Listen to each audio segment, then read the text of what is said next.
A lorota da anistia. Muito tem se falado aí sobre anistia, vamos pacificar o Brasil. Uma tremenda lorota. Vou tecer algumas considerações a respeito do assunto. Você que ainda não conhece nosso trabalho, todo dia subindo um caminhão de conteúdos para você. Um caminhão mesmo. Shorts, artigos, vídeos, pílulazinha. As playlists nossas, muito organizadas, na linha do tempo, bem organizadinhas para você, para que você acompanhe esse Brasil caótico, esse mundo caótico aqui conosco, aqui no Giro pelo Brasil. É importante a gente se atenha aos fatos que estão aí na realidade, como esse da anistia. Eles estão aí, na realidade concreta, na realidade objetiva, não é uma divagação. E o que eu vou conversar com vocês é sobre as considerações dessa tal anistia aí, Uma tremenda lorota, eu tenho que ser franco com você inscrito do canal. É uma peculiaridade, é uma característica nossa aqui do canal, ser muito franco. A gente não faz conteúdo direcionado nem para lulopetista, nem para bolsonarista. E aí fica difícil a gente crescer, a gente precisa do seu like, da sua indicação a um amigo, porque o YouTube distribui nosso conteúdo para 1%. A gente deixa aqui o conteúdo em consideração ao inscrito do canal, tem que respeitar muito o inscrito do canal. E como a gente trata de política, que não é um assunto lá muito agradável, né? A gente tenta trazer eles da melhor forma, mais light possível para que você entenda. Mas, e às vezes, a realidade machuca.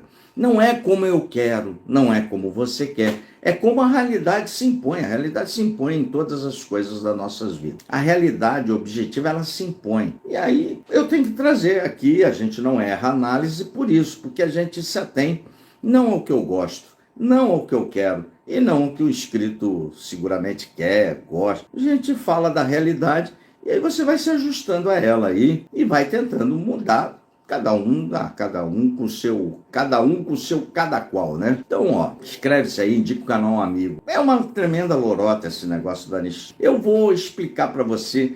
Mas o Brasil teve anistia depois do regime militar? Sim, teve anistia. Teve anistia, muitas pessoas falam ditadura militar. Eu prefiro uma ditadura civil-militar ou regime militar. A história está na história, está no passado e deixa os historiadores cuidarem disso. Tivemos sim uma anistia. O que muita gente não sabe e que muita gente esconde ou mascara e traz uma parcial verdade, uma parcial da história, meia verdade é uma mentira, viu?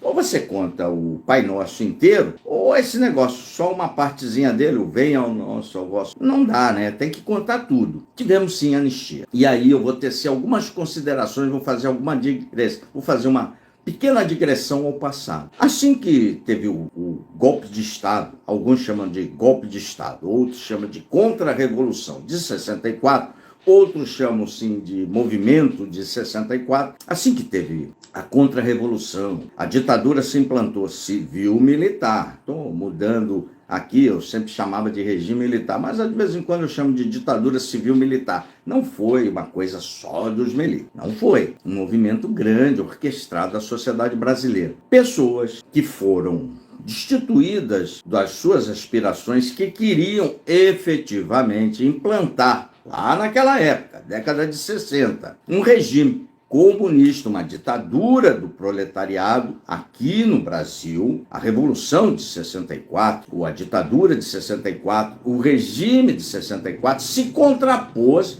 a essa tentativa de transformar o Brasil, aí sim, lá atrás, não agora, lá atrás, num regime comunista. Aquilo tudo estava dentro do contexto de Guerra Fria. Essa primeira digressão que você tem que entender.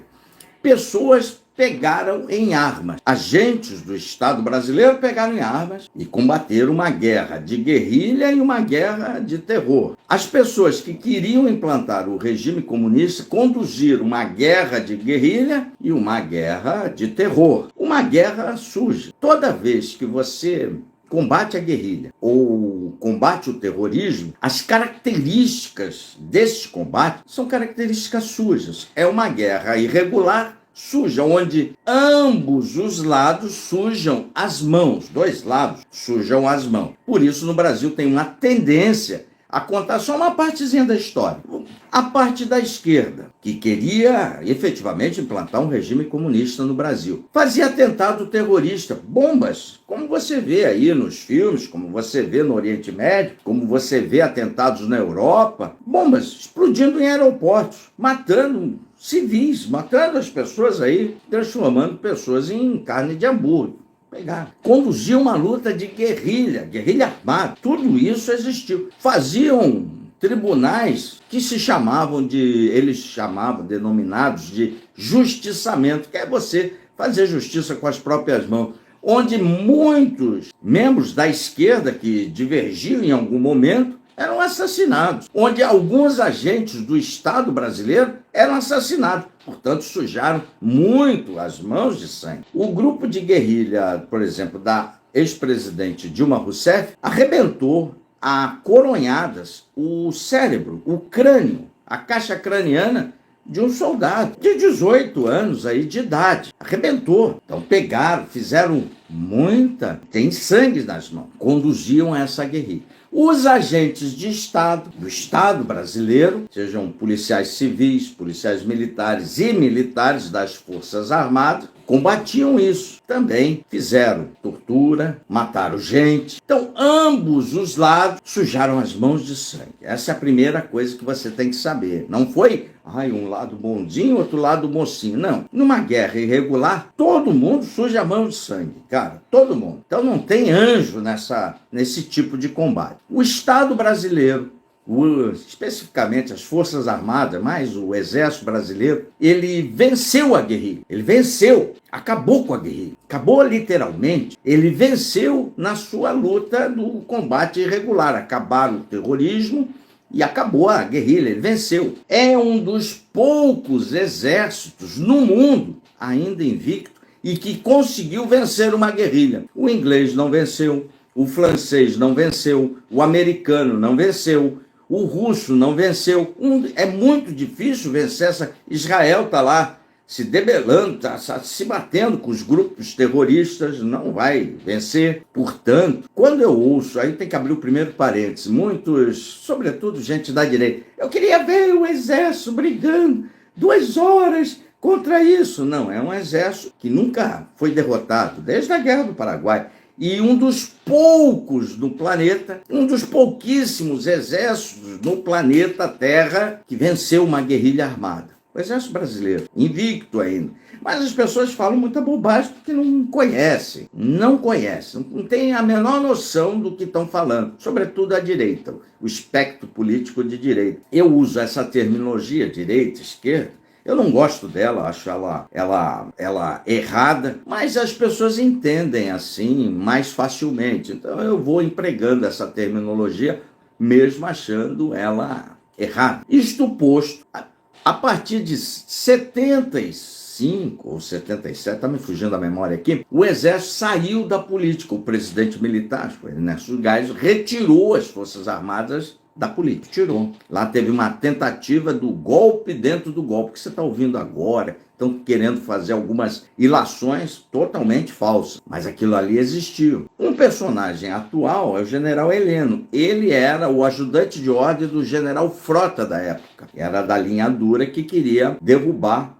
o presidente então, que era o Geisel, também um general, que tinha retirado o exército da política e estava colocando o Brasil para fazer a transição, para devolver o poder, como foi devolvido aos civis em 80 e pouco. Isto posto, para você entender o passado, para que a transição ocorresse da melhor maneira possível e com paz, foi estabelecido a anistia no Brasil. Aquelas pessoas que sujaram as mãos de sangue, tanto da esquerda, como eu mostrei para você, como do espectro político de direita, os agentes do Estado, como também mostrei para você, essas pessoas foram anistiadas. O que é anistia? Deixar no passado os crimes cometidos, os abusos cometidos e recomeçar do ponto da anistia para frente. As pessoas, por que conseguiu fazer isso? Porque o Brasil já estava completamente em paz, estava numa transição. O Exército, as Forças Armadas,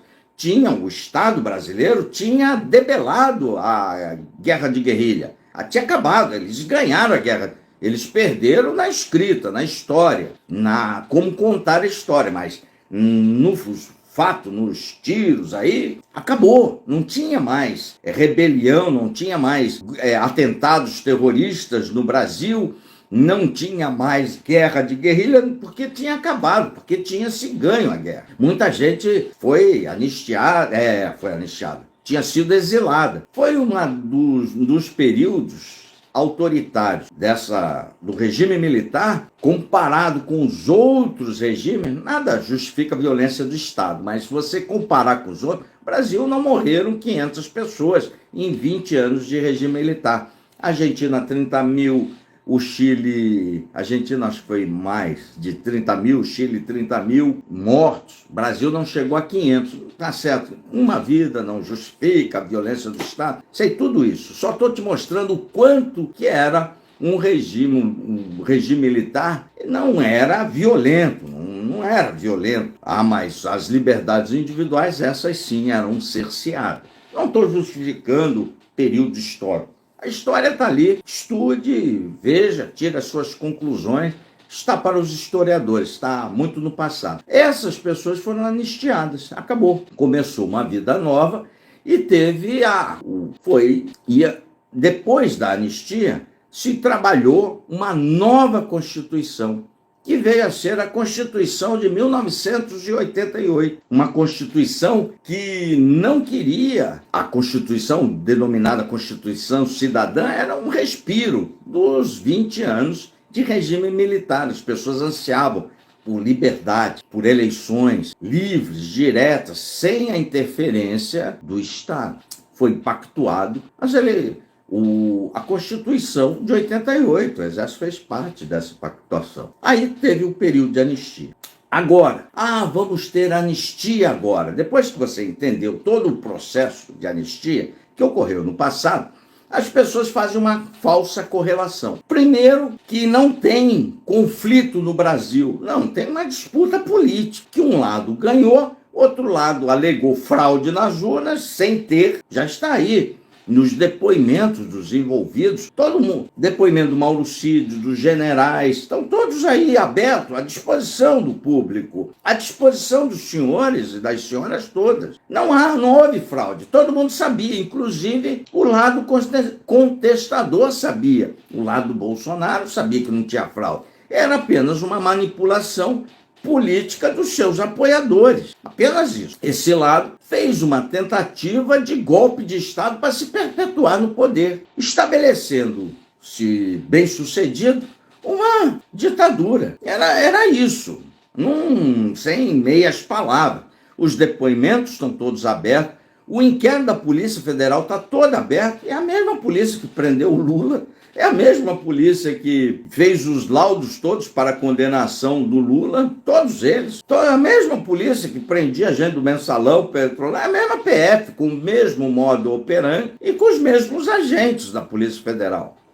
A mesma Polícia Federal. E o Brasil está em guerra? Não está em guerra. Tem um lado descontente e que cometeu crimes tipificados em lei, porque tentativa de golpe de Estado está tipificado. Curiosamente, foi tipificado com a alteração da Lei de Segurança Nacional no governo Bolsonaro. E ele sancionou a lei, a tipificação de tentativa de golpe de Estado na lei, é tipificado. Tem uma conflagração interna no Brasil? Não, eu saio aqui, vou comprar meu pão, tomar minha cachaça, tranquilo. A senhora sai aí, vai no cabeleireiro, na manicure, você não vê guerra, não tem guerra. Não tem guerra de guerrilha, não tem atentados terroristas. Teve tentativa de atentado terrorista, tivemos um atentado em Brasília, mas não é uma coisa. Tivemos agora o abilolado lá que se autoexplodiu, faz ali bomba caseira com rojão. Óbvio que dá certo, não vai dar errado, né? Mas é por lavagem cerebral. Não tem dois lados em guerra aí se matando. O Estado está apurando a tentativa de golpe de Estado, faticamente. É isso que está acontecendo. Não tem nenhuma característica. E mesmo porque que talvez daqui 6, 5 anos se discuta uma pena menor, e o que se está discutindo muito, e muita argumentação, eu vejo isso, no qual eu concordo da argumentação, eu discordo da dosimetria, da quantidade de anos que as pessoas utilizadas pelo Bolsonaro e pelo bolsonarismo tomaram. Discordo da dosimetria. Acho que 7 anos estava de bom tamanho. Mas pegaram 17, mas quem julgou foi o Supremo. Pô. Eu não posso fazer nada. Você pode divergir dessa dosimetria. Mas os processos ainda não estão nem na metade. Nem na metade. O Procurador-Geral da República e o Supremo foi rápido, e a Polícia Federal também, erroneamente, foram rápidos contra os velhos, puniram, e muito lenientes, muito vagarosos contra os que atentaram contra isso efetivamente, que é o Bolsonaro, o entorno do Bolsonaro, que participaram, então tudo claro.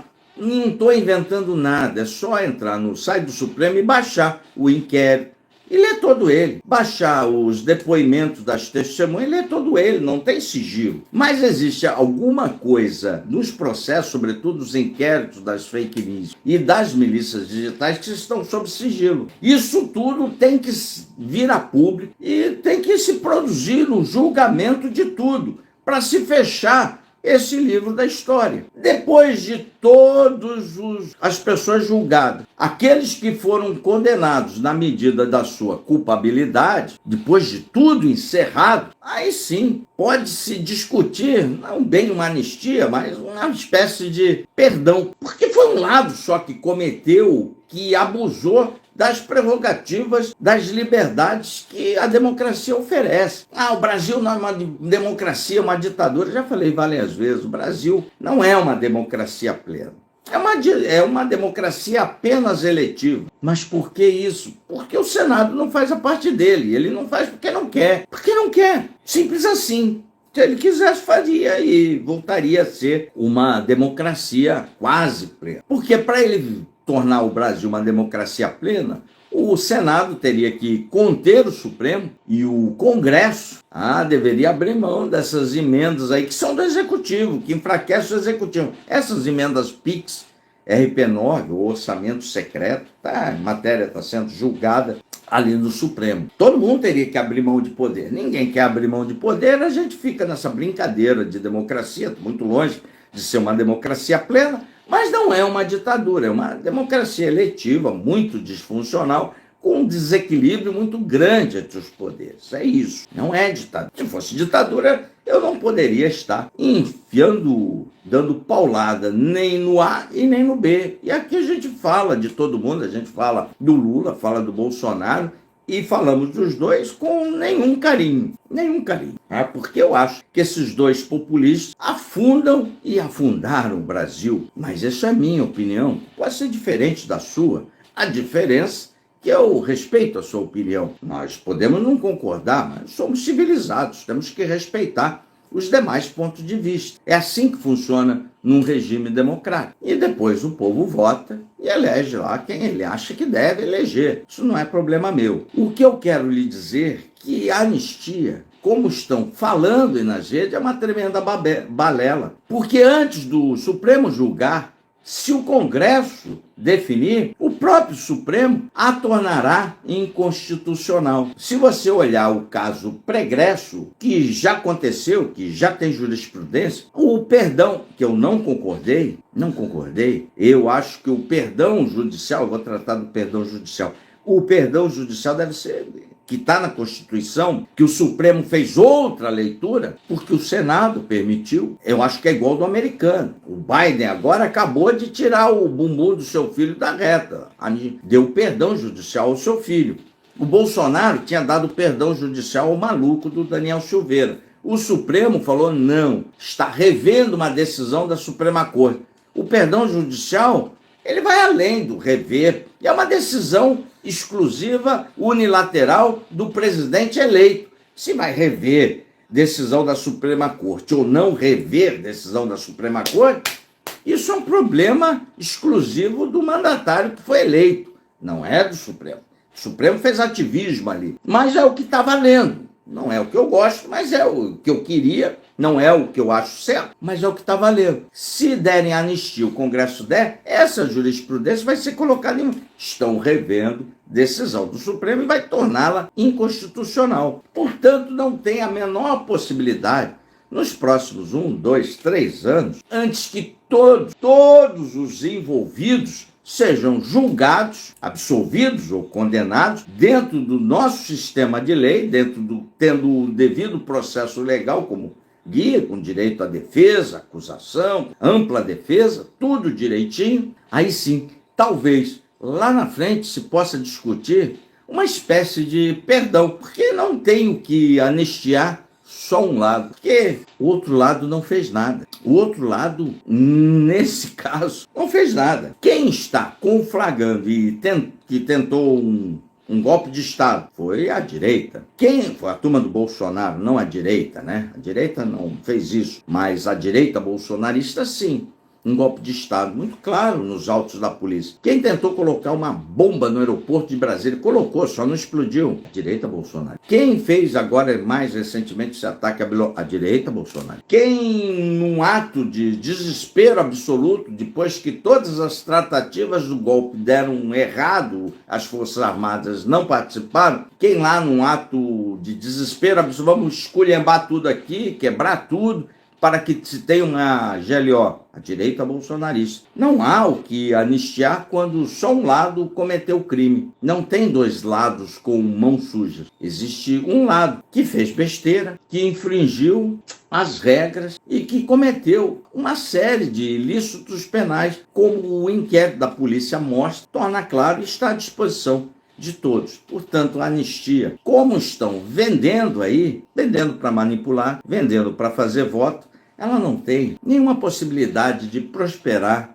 antes de 1, 2, 3 anos, antes do julgamento de todos os envolvidos. Espero ter sido útil. Esses são os fatos e dados da realidade concreta que está acontecendo. Diferentemente disso, estarão lhe mentindo. Saiba disso. Aqui a gente tem uma obrigação com você, inscrito do canal, trazer luz sobre os fatos que estão aí, sem mentir, sem lado, contar para você o que está acontecendo. Só isso. Sobe o like, escreve, curte, compartilha. Bastante importante para o canal. E aí, pessoal, vou ficando por aqui. Tá aí a chave Pix do Contraponto. Se vocês quiserem contribuir com alguma coisa, é sempre bem-vindo para o prosseguimento do nosso trabalho. Sempre subindo um caminhão de conteúdos para você, até 9 vídeos por dia. Um forte abraço, valeu.